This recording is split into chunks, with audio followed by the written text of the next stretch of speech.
innocent white paper until black ink is applied.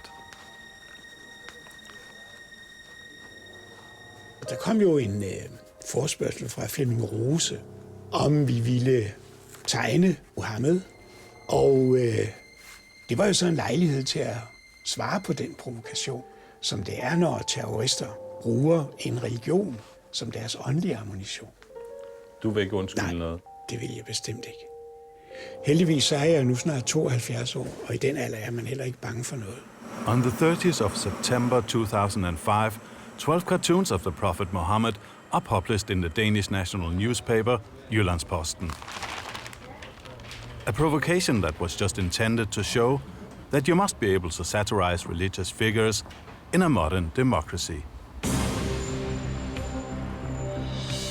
Like every other Dane, I watched in total disbelief when Danish flags and embassies were suddenly set on fire all over the world. Denmark, go to hell! More than 150 people were killed. How in God's name did this happen to Denmark? Grotesque.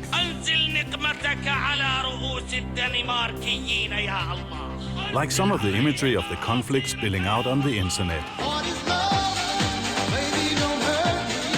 Oh dear, the Danish queen as a pin-up in an Arab newspaper. Lace Majesty strikes back at blasphemy.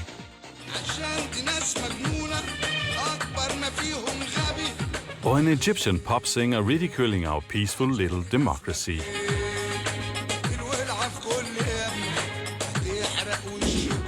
And threatening us all to burn in hell. That's a serious warning.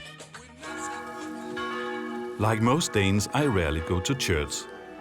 That's why in my Copenhagen neighborhood, I find the beautifully kept church nearly empty on a Sunday morning. So I'm badly equipped to understand why believers flock to their makeshift mosques that won't win any Danish design prizes in the very same neighborhood. We have built mosques with slim, elegant minarets in the Copenhagen skyline, though only as amusement in the Tivoli Gardens. But the protests against the Muhammad cartoons went far beyond our failure to accommodate the Muslim faith in Denmark. Danish swine, go to hell! I want to find what was really behind those hateful slogans, in a conflict over some bloody cartoons. Were the protests really such a spontaneous outburst of religious anger? And to me, most importantly, what are the consequences to our freedom of expression and our right to criticize and satirize religion, especially Islam, in a modern democracy? I want to find out.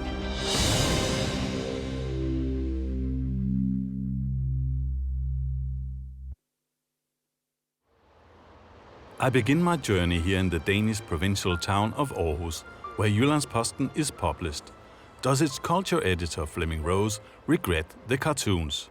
Hvis jeg siger, at jeg fortryder, jeg vil ikke gøre det igen, så har jeg dermed sendt et signal til de mest reaktionære og voldelige kræfter, de mest intimiderende kræfter, og fortalt dem, at hvis blot I intimiderer og begår vold nok, så får I det fuldstændig, som I vil have det. In the suburbs of the same town lies a small mosque. From here came the first protests against the cartoons, the very first sparks of anger. Det er ligesom en kniv i vores hjertet. Hvis de snakker om mig, eller hvis de snakker om almindelige bare mennesker, der er ikke noget problem med os. Men de har snakket dårlige ting om vigtigste ting for muslimerne.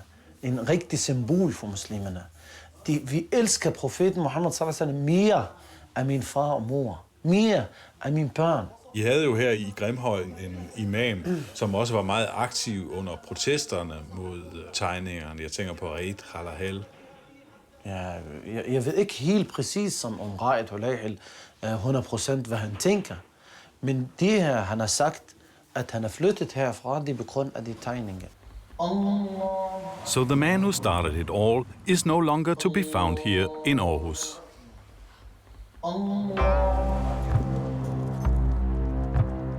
I'm in Beirut.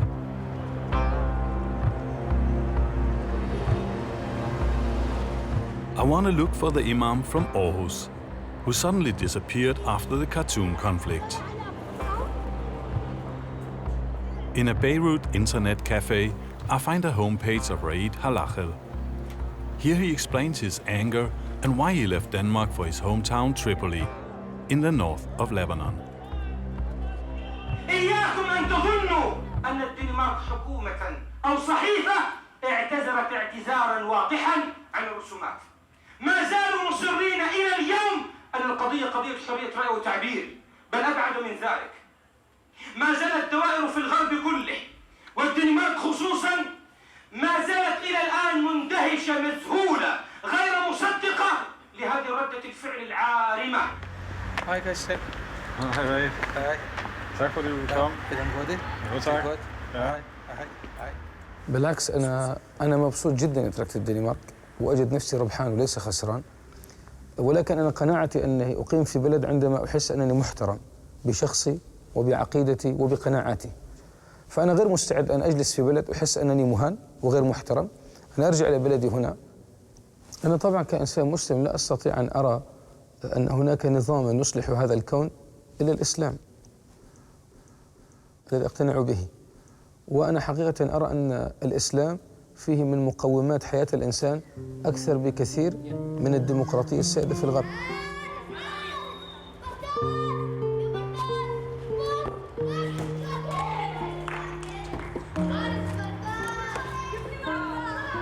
Raid is proud of his action against the cartoons. أنا أجد أن ما حققناه جيد جدا لأننا استطعنا أن نثير القضية في أروقة السياسيين حتى. When Sheikh Halachel was first trying to stir up the protests against the cartoons, he needed to find someone of real influence. Here in Lebanon, he contacted the leader of the country's Sunni Muslims, Sheikh Kabani. Now he takes me to the Grand Mufti, who also has a strong political influence. شيخنا في موعد؟ اي نعم. مساء الخير. السلام عليكم. وعليكم السلام. شيخ رادح مع وفد اعلان من الدنمارك. مع صاحب الدنمارك. السلام عليكم. وعليكم السلام ورحمة الله وبركاته. الله يمسيك بالخير. كيف حالك سيدنا؟ الحمد لله بخير. كيف حالك؟ When the Sheikh came here to Lebanon and informed you last year about the cartoons, what were your reactions? صدرت عن إنسان نعتبر أنه ليس لديه أي قيمة أخلاقية. In Arabic, it's not polite to ask very direct questions, but I do nevertheless.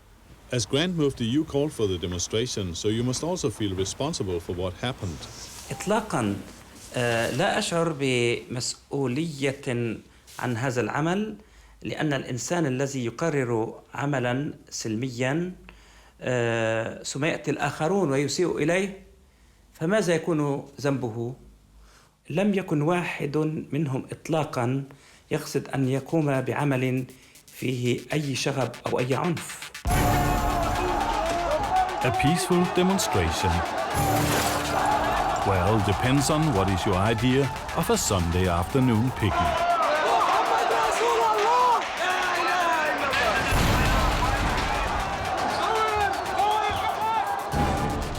The conflict over the Danish cartoons has claimed its first of many victims. A protester dies jumping from the burning building.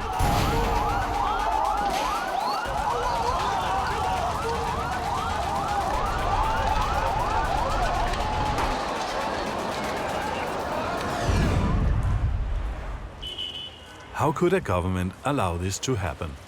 I find an eyewitness to the event, the man who owns the building that used to house the Danish embassy. Yeah, they came through both entrances.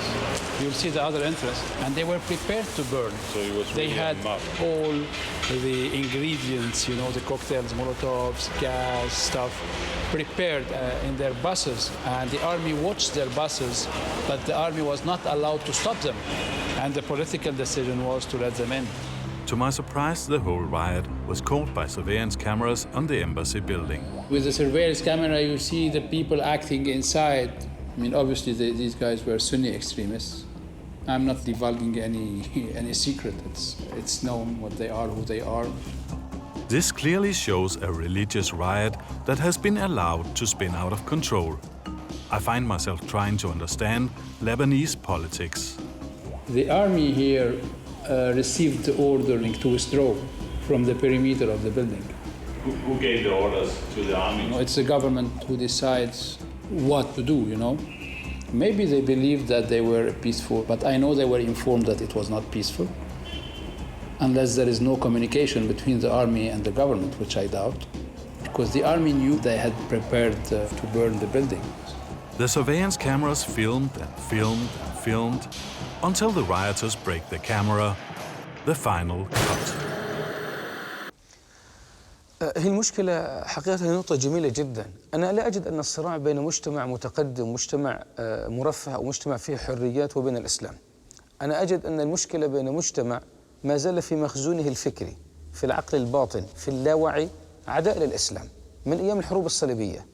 وللأسف حتى أنه لم يصبح متدينا وأصبح الآن علمانيا، إلا أنه ما زال يحمل في مخزونه الفكري هذا العداء للإسلام.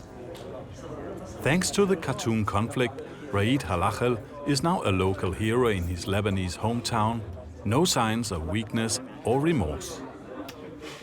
الذي يسخر من الله عز وجل أو من القرآن الكريم أو من محمد صلى الله عليه وسلم ولو على سبيل المزاح، هذا ليس إيمانا. ولذلك ممكن الإنسان يتكلم بكلمة لا يعي معناها تهوي به في النار 70 خريفا فقط لأنه تهكم أو استهزأ أو تعامل مع النبي بغير وقار واحترام. So you think that Fleming Rose is going to burn in hell?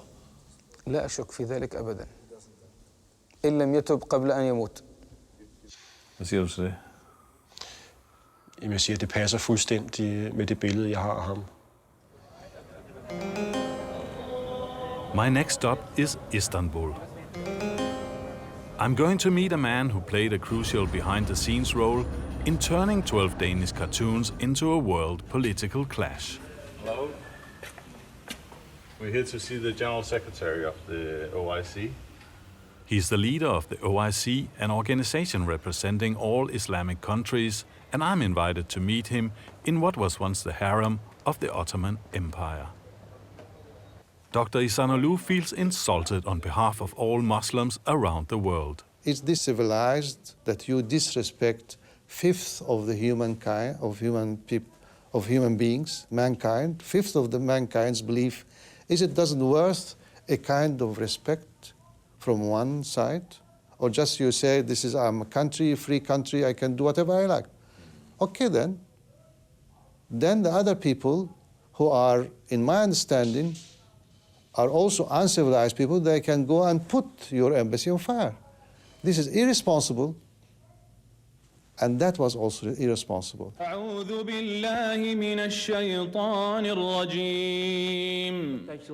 the summit of the OIC in Mecca, Dr. Ihsanoglu tried to use the cartoons to turn this dormant forum of 57 Muslim countries into an effective political tool.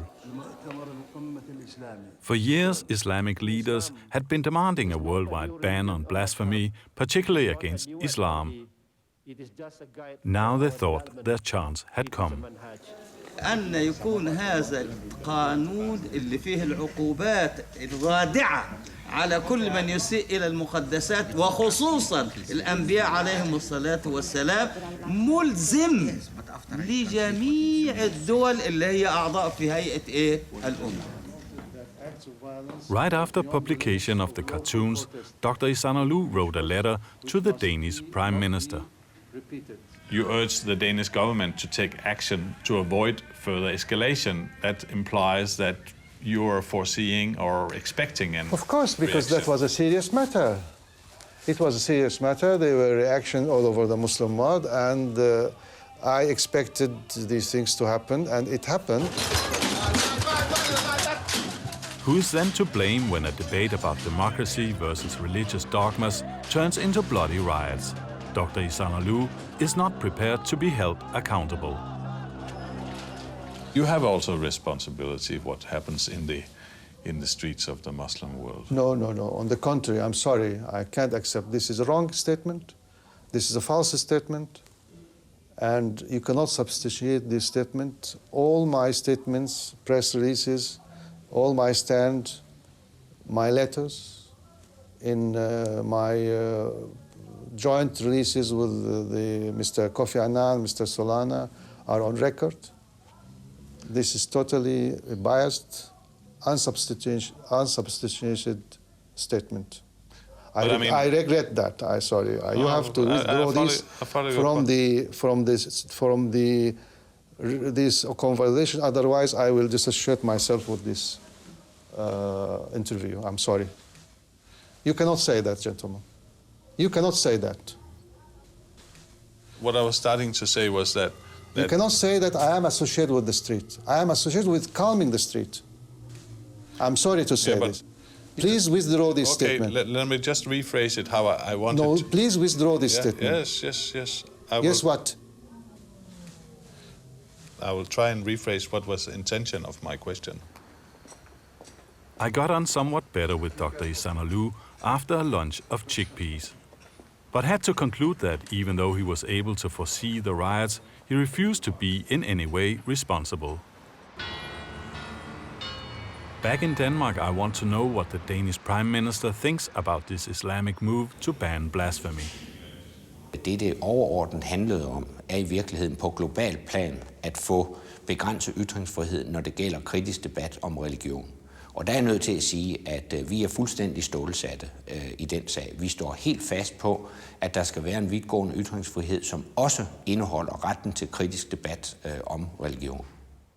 A letter from 11 Muslim ambassadors in Copenhagen, formally addressed to the Prime Minister of the Royal Republic of Denmark, was identical to the one sent by Dr. Ihsanoglu, asking Anders Fogh Rasmussen to take action against the newspaper Jyllands-Posten. Selvfølgelig tog vi notits af, hvad der blev skrevet, men svaret, vi gav, måtte selvfølgelig være klart, nemlig at regeringen kunne ikke gribe ind over for en fri og uafhængig avis. With no compromise from the Danish Prime Minister, a group of imams in Denmark, among them Raid Halachel from Aarhus, went on a tour of the Middle East to call for protests. They flew to Syria, Lebanon and Egypt. In Cairo, the imams met with the Arab League. Their portfolio of cartoons of blasphemy included a few extras that were never part of the Muhammad series. This is one of the worst pictures can anyone ever imagine. They imagine our Prophet sallallahu alaihi wasallam, the hands of a man praying and a face of a pig. In reality, this image came from a country fair pig squealing contest. A Frenchman suddenly found himself mixed up in religious world affairs. How did the rest of the world react to the cartoon crisis? Internet searches have been up worldwide for Muhammad after cartoons like this one depicting the prophet were printed in Denmark's Jutland Post newspaper. More than 3,000 blogs are suddenly discussing the Danish cartoons.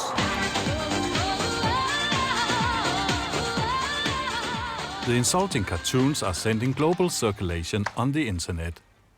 But outside the internet, newspaper editors often lack the courage to print the cartoons. Self-censorship is widespread in Britain and America. In France and Germany, newspapers take a very different view: publish and be damned.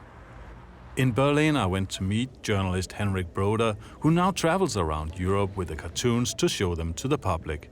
I couldn't assume that this was trigger off this kind of excitement. The caricatures were totally innocent, totally naive, and they were so harmless. They were surprisingly harmless. My favorite cartoon is this one, where the mullah is in the skies, standing on a cloud and screaming down to the earth, "Stop sending martyrs, we are running out of virgins." That's a great joke. If you try to avoid insulting Muslims, the next time you will have to give up pork because you could insult Jews, or you cannot slaughter a cow because the Hindus will be terribly insulted. So I wouldn't start with that. I would still insist on the right to offend people because of their religious beliefs. Yes, 200 years after the Enlightenment, that should be something which is not up to discussion anymore. Paris is my next stop in Europe. I want to find out why the satirical paper Charlie Hebdo and its editor-in-chief, Philip Val, decided to reprint the Danish cartoons. His leftist satire is quite different from that of the conservative Jyllands-Posten. J'ai été scandalisé par la façon dont j'entendais les commentaires sur le Jyllands-Posten en France. disant que le Yellowstone était un journal raciste, c'est la raison pour laquelle il avait publié ces caricatures. J'ai trouvé ça dégueulasse parce que le Yellowstone n'est pas un journal raciste. Ensuite, quand le Franc, le patron de France Soir, s'est fait virer pour avoir publié les caricatures en France, alors là j'ai dit c'est pas possible, il faut vraiment qu'on marque le territoire pour savoir qui fait la loi, si c'est les groupes religieux ou le législateur dans une démocratie. In France, it's possible to test the limits of freedom of expression without rioting. French Muslims exercise their democratic rights by taking the editor to court. Faut pas rire d'eux. C'est une provocation de rire des mecs qui foutent des bombes dans les trains de banlieue et dans les métros et qui envoient des... Non, si le citoyen n'a plus le droit de ridiculiser ces gens-là, foutu. C'est pas une provocation, c'est le signe de la santé mentale des citoyens. In Paris, I met with one of the plaintiffs, the president of the Islamic Union of France. Le prophète de l'islam et le terrorisme. Donc nous devons réagir quand même. La loi, il y a la liberté d'expression, nous défendons la liberté d'expression. Mais quand ça se fait dans le cadre de la responsabilité. To some Muslims, this means that Muhammad is a terrorist. We think that it means that Muhammad has been taken hostage by the terrorists. Oui, mais je pense que c'est aberrant. Sur ce que vous faites, vous pouvez avoir la conception que vous voulez, mais attendez la réaction. Reactions look surreal on my TV, but the bullets all too real. In Pakistan, some of the most violent protests are taking place.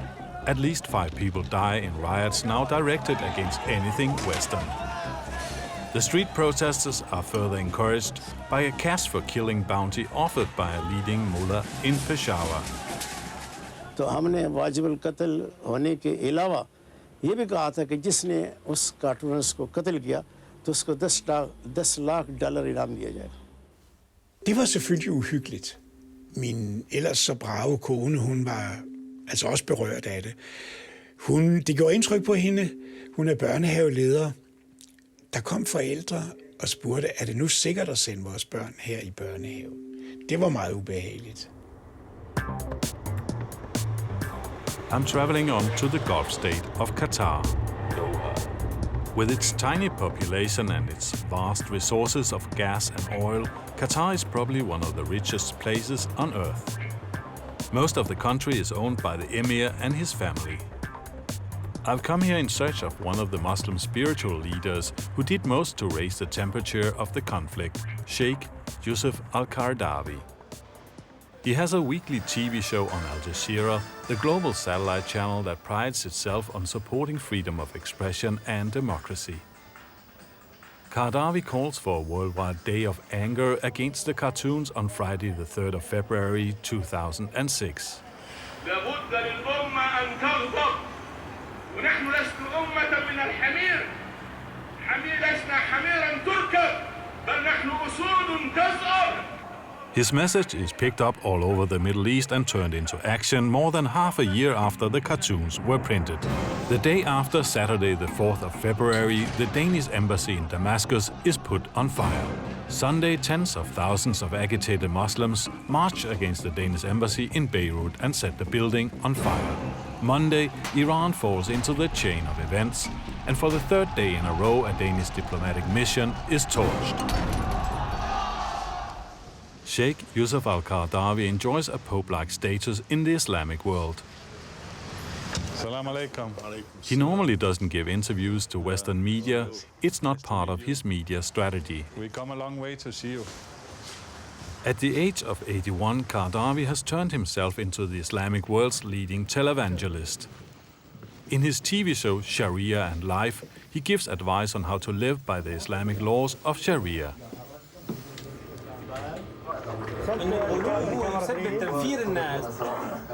Can we make an appointment then for Tuesday?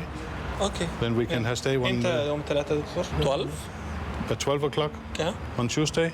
Yeah. Yes. Can we come to his house? في البيت؟ Yeah. خلاص. Yeah? Yeah, okay. Okay. Shukran. العفو.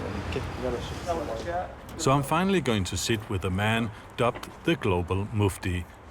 What is this? This is the holy book here? It's a Quran? Yes, Quran. Yes. Okay. Okay, so we can have this in the background.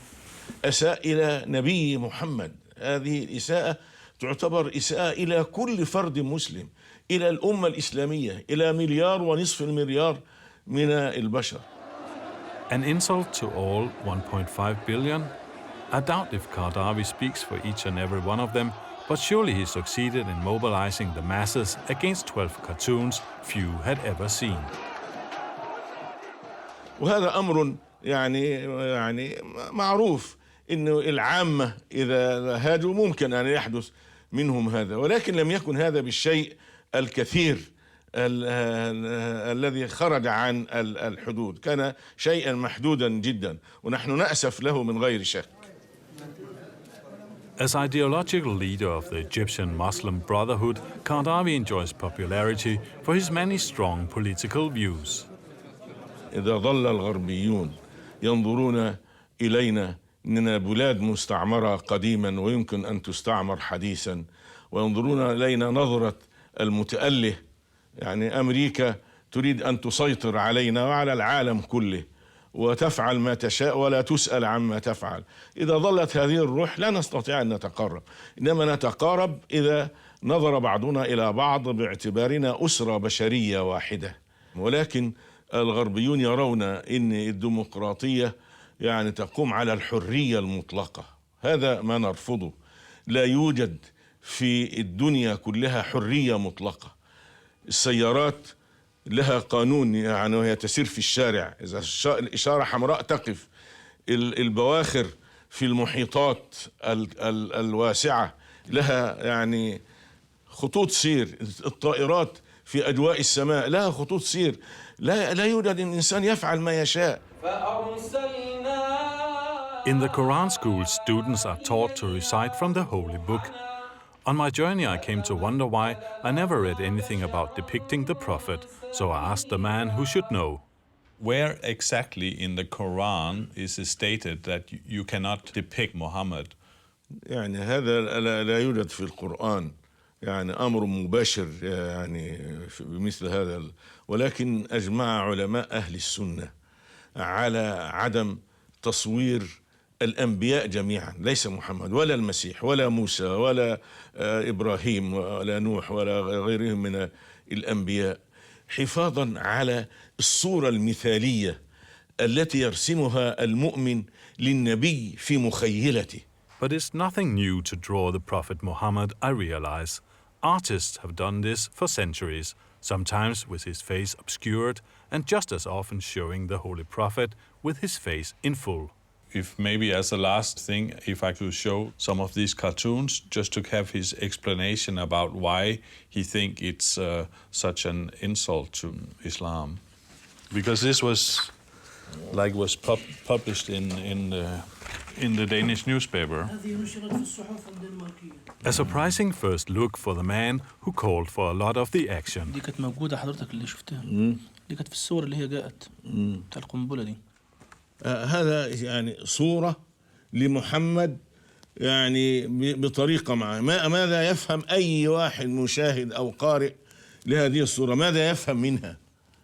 مش يفهم منها إن محمد ده رجل عنف ورجل إرهاب ورجل مخادع، يعني بيصلي ومخبي القنبلة، يعني حتى مش بس رجل عنف وإرهاب، رجل يعني بيضحك على الناس، مخادع للناس، يدعي انه يعني مع الله وهو مخبي القنبله في عمامته. هذا يعني كلام واضح تماما، يعني تبرير، هذا تبرير غير مقبول ولا مقنع اطلاقا. يعني I feel that Al-Qaradawi kind of regretted giving me this interview. So I was kindly advised to sign a paper committing myself to accuracy in translation. He is clearly afraid I'll exercise my freedom of speech by letting his message get lost in translation. Iran is my final destination in the Middle East.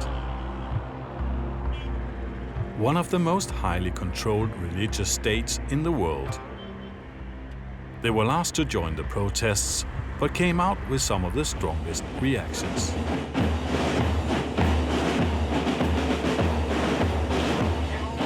I had no intention of watching a military parade, but was brought here by my kind hosts from the Ministry of Islamic Guidance, who thought it would be a good idea for me to film the Iranian forces' propaganda show.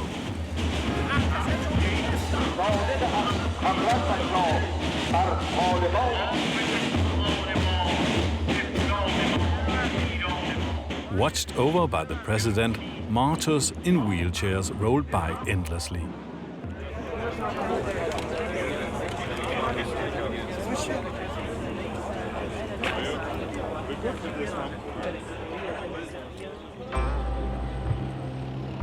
The rumors in Iran tell me that the paramilitary Bashids organized the demonstrations against the cartoons. Their bastion is in the former US Embassy. It has been occupied by these hardcore revolutionaries since 1979. No filming allowed and only paranoid stares answer my questions. The Danish embassy lies in the affluent and normally very peaceful northern part of Tehran, but on the night of February 6, 2006, things started to look very different. The Danish ambassador to Tehran during the conflict has a pretty clear idea about how the demonstrations were organized and who were behind them. Det jeg har fået at vide var, at de tilhørte de paramilitære ungdomsorganisationer, de såkaldte Bashish-styrker, som er en del af revolutionsgarden. Og det vil sige i virkeligheden under de iranske myndigheders kommando og kontrol. Revolutionsgarden står under præsidenten. Jeg ved også, at der blandt dem var professionelle revolutionære, for det er altså ældre mennesker, specielt en person, som er til stede, når det skal gå hårdt til, som opildner og vejleder de yngre demonstranter. Denne person var også til stede. So far in my journeys around the Middle East, I've never met anyone who admits to taking part in the demonstrations and burning one of the Danish embassies. Perhaps here in Iran I can get face to face, find out what makes them act. On the internet are thousands of images of the Danish cartoons conflict. A picture of a man caught literally red-handed in front of the gate to the Danish embassy here in Tehran grabs my attention. Who is he? Could I find him in the turmoil of Tehran's 10 million people? I'm assigned a so-called fixer. I hope he can help me find the demonstrator, but my search is quickly derouted into a strange shopping mall. So this is like a religious supermarket. It's like you can buy everything here you need for a revolution. Revolutionary supermarket. Do we find any pictures of Muhammad here? This year we call the pictures. But before there used to be many pictures of Muhammad. This year they are called. He explained to us this is the last issue. So this is the last picture of Muhammad. Yeah. Muhammad. Hazrat Muhammad. You want to buy it? Yes, I'd like to buy it. We just bought the last existing picture of Muhammad, the Prophet, in Tehran. After this, in the Shia tradition of Islam, the Holy Prophet has often been depicted. But as a gesture to the Sunni brethren, the Shia clergy have now decided to impose a ban on idolizing Muhammad. So I found this picture here. Who is this man? He's Mr. Haji Bakhshi, one of the high-ranking member of the Basij. He's a person who is expert and specialized in demonstrations. So he could very well have arranged these demonstrations at the Danish embassy. He may be one of the organizers. He may be one of them. Do you know where we find him? Possibly in the Friday prayers. At the Friday prayers? It's a place that he always, as a good Muslim, supposed to be there. So I went to see the sex-segregated Friday prayer. I spotted a few signs of religious fatigue among the worshippers on Tehran University campus, which was occupied by the Islamic Revolution 28 years ago.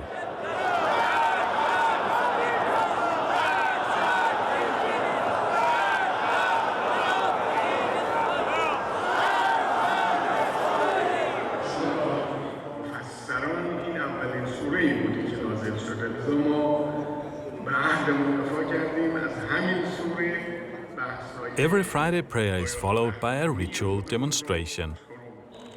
Today's propaganda theme is the spring offensive against women who break the strict Islamic dress code by revealing too much hair under the scarf or a piece of bare wrist or ankle.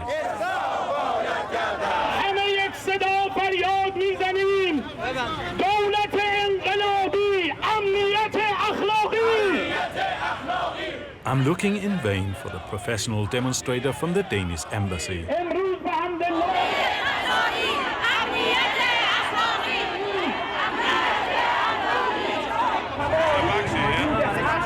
Where do we find him?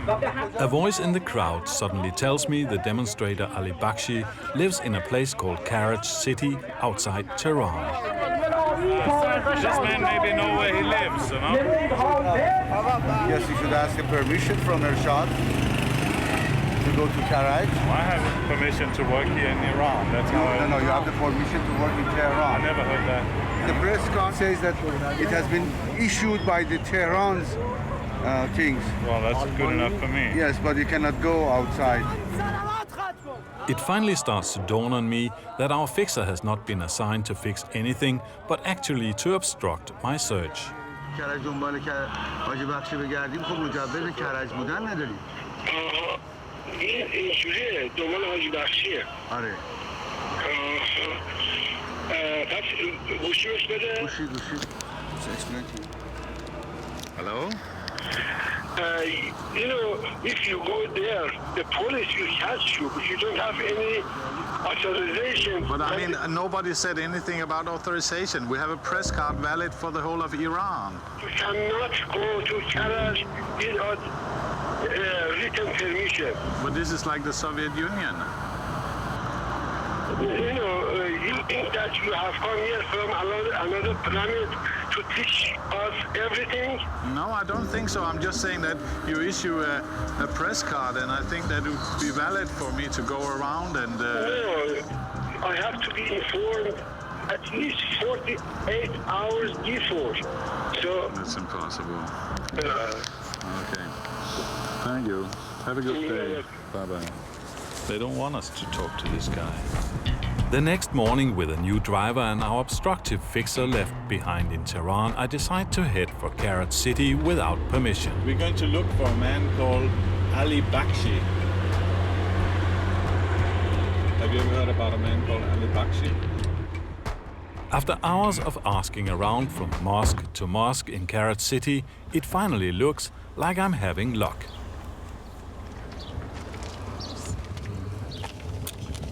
Wait for a second.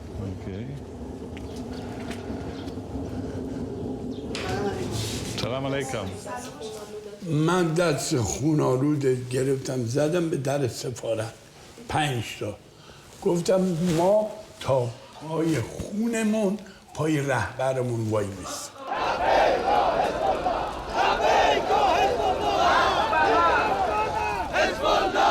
بله شرکت کردم و شروعش هم من بودم. But did he see these cartoons himself? نه همون کاریکاتور نه.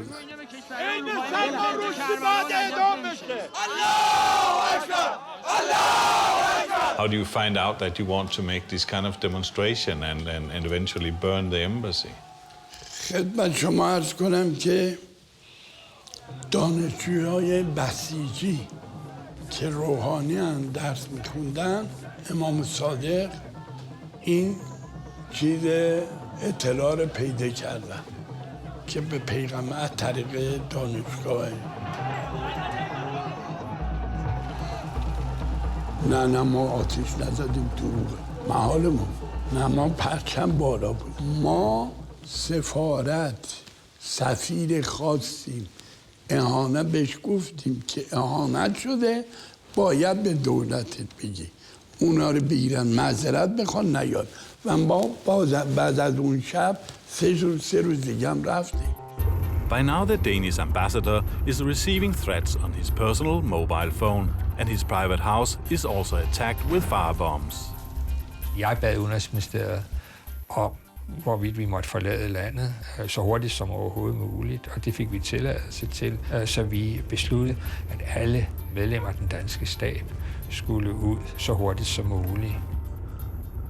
Så kom vi så ud samme aften.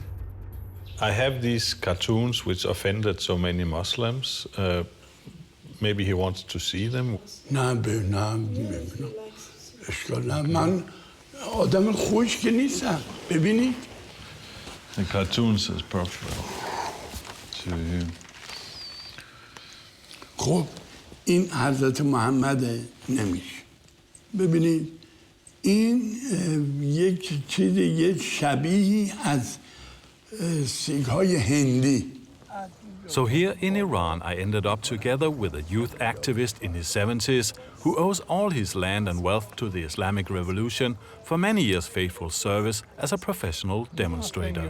There was nothing spontaneous about those demonstrations. Nevertheless, I left with a liking of the guy. At least he was totally honest about his views and suddenly shared the tragedy of his own life with me. A memorial room tells the story of his brother and 2 sons who were killed in the war with Iraq. عکس تشییع جنازه رضا اینا رو. عکساشونه. آلمان. بعد 2 نارنجک به کمرش بوده. موقع منفجر میشه تمام این بدن منفجر. بچه ها من خودم درست میکنم که بذارمش. اینجا باز بچه ها جمعش کردن. بابا باشه. این برادرم 2 دست نداره 2 پا. اینا 2 دستاش نیست 2 پاش. You come and talk to your sons.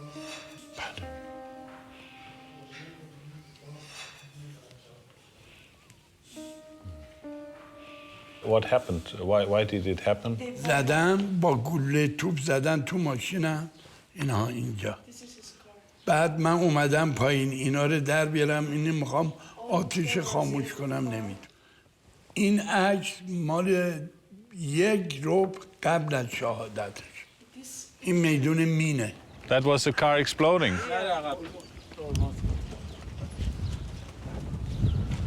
Is that the car he takes to Tehran when he's going for demonstrations? بله. الله اکبر. الله اکبر. الله اکبر. Back in Tehran, I meet the director of Iran's Center for Cartoons. During the conflict, Iran launched a counterattack against the Mohammed cartoons. The government invited artists from all over the world to draw satirical cartoons about the Holocaust. This was to show that when it comes to freedom of expression, the West places its own limits. Could you please explain to me the idea about this cartoon contest about Holocaust? What is the idea? ولی این اتفاق رو ما تو غرب نمی‌بینیم. اصلا اجازه نمیدن راجع به هولوکاست حرف زده بشه. الان من 17 کشور ممنوع ورود کردن کشورهای غربی. Why? Because our exhibition. You think we have a taboo about Holocaust, is that it? Yes. این است که باعث میشه که ما بگیم که اینها تبدیل کردن این رو به یک ماجرایی است که بر مبنای این ماجرا در واقع صهیونیست‌ها رفتن و ادعا کردن که ما 6 میلیون یهودی به اصطلاح کشته. However, one cartoon never became part of the contest. When we're talking about freedom of expression, a Portuguese cartoonist, Augusto Cid, he made a cartoon for this contest showing your president, Ahmadinejad, in Auschwitz, saying, oh, I think all these people died from bird flu. No, bird flu. I try to find any image of this cartoon, but I cannot find any image of this. Any point, no. Even though it's clear to me that freedom of speech doesn't stand high on the agenda of the Islamic Revolution, the Iranians clearly have a point in picking out European laws against denying the Holocaust. So our best answer in response to this? Remove these laws in Europe. But meanwhile, another hardline defender of free speech, editor Flemming Rose, got caught in the Iranian media web. He's beleaguered by world media and tells CNN that Jyllands-Posten will also publish some of the Holocaust cartoons. I can tell you that my newspaper is trying to establish a contact to that Iranian newspaper, and we would run these cartoons the same day as they will publish them. Rose is overruled by his editor-in-chief, who denies any cooperation with the Iranian newspaper or intention of publishing new satires as proposed by Rose. Neither of Jews nor Christians, at least for the time being. The newspaper is in crisis, and Flemming Rose sits exhausted in his office, trying to cope with a flood of emails. Rose's phone displays 127 unanswered calls and 37 left messages. Var det det absolutte nulpunkt i den her krise, hvis du skal se tilbage på det? Ja, det var det for mig. Og det var det nok også for avisen, fordi det var der, hvor Carsten Juste, som han har sagt, følte, at jorden åbnede sig under ham. Og hvad gjorde den ved dig?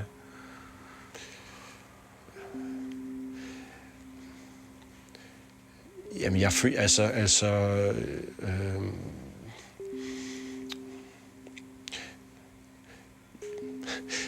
gjorde det med mig?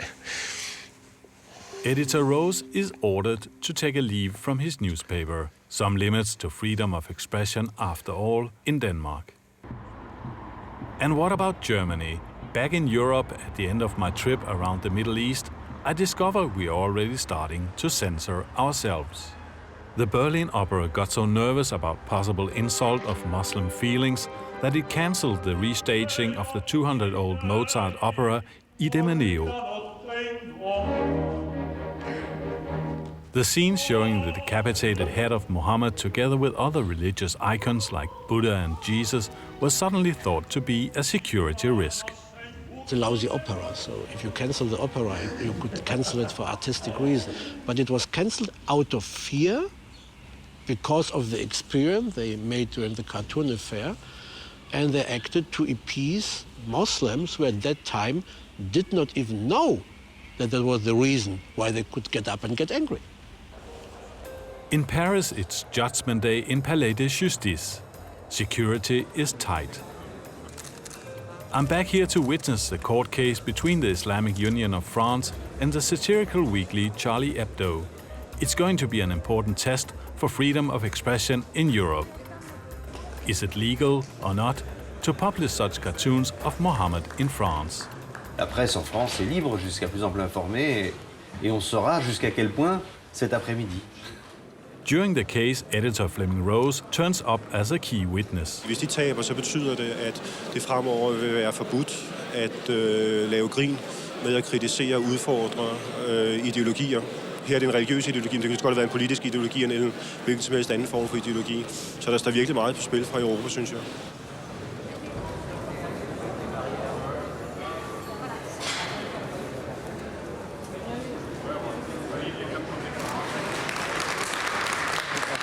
Le tribunal a relaxé, M. Philippe parle. On va saisir encore l'appel, on va faire un appel, on va puiser toutes les voies que le droit nous donne. C'est tout, on va pas à la rue.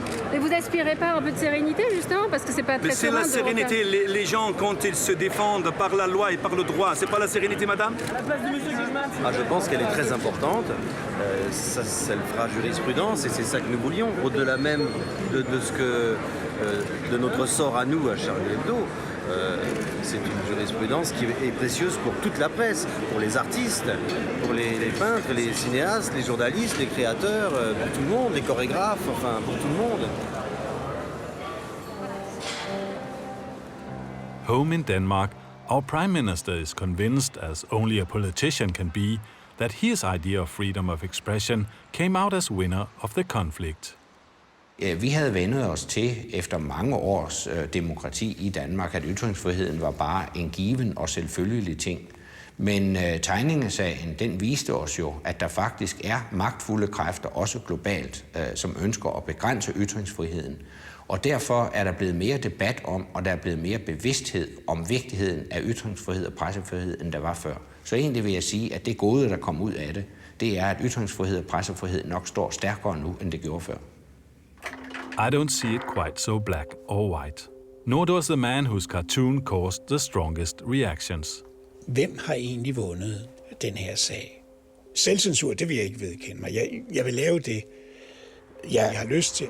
Men i hvert fald så er det sådan, at ting med muslimske symboler bliver set meget, meget efter i sømmene. Denne her skulle illustrere en truende islamisk befolkningseksplosion. Den blev i første omgang accepteret, og så efter nogen betænkningstid i chefredaktionen, så blev den taget af igen, og så skulle jeg lave noget andet. Nu er det som om, man så vil sige, okay, vi har vist, hvor vi står, men nu skal vi så ikke fortsætte. Det synes jeg er lidt trist. I think we lost another little bit of freedom during this conflict to political correctness. Too many people were frightened into saying, of course we are for freedom, but with some limits. But of course, I wouldn't have objected had someone been bright enough to detect the fire before the conflict exploded. The bomb might even have been defused. And the face of Muhammad blurred into obscurity. An abstraction of a bloody cartoon, much more to my liking.